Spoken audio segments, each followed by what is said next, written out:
Hey, I'm Curtis Martin in Wilmington, North Carolina. In our shop here, we're going to show you how to use a wood shaper today. What we have here is a simple table that you can buy on the internet from any company. It's made for an inverted router. The router we've got in here today is a 3 horsepower. It will chuck up either 1/4 inch shaft, like the one we have here, or 1/2 inch shaft. The 1/2 inch shaft gives you a little more stability, a little more weight behind it. Sometimes it's nice to have that availability to go either way. It's not a real expensive tool, so you can get away without buying the great big shaper.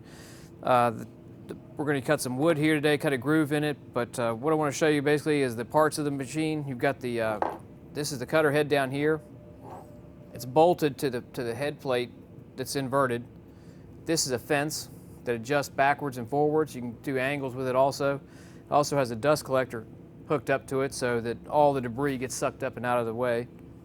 The fence gives you a guide to push your piece of wood against. It also is a safety mechanism because it keeps you hands from going into the blade.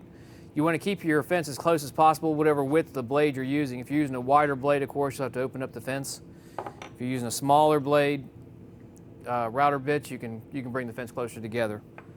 Safety is always important. This is a dangerous machine, and you want to use precaution anywhere you can.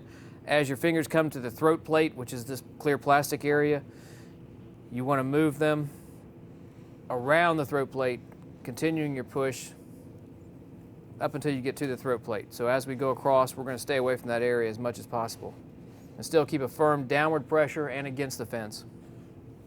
And basically that's all there is to it. It's a matter of which blade you want to use to get the shape you want. This is going to be a simple cut we're going to do on this one, but you can get real elaborate making all kinds of detailed cuts on a piece of wood.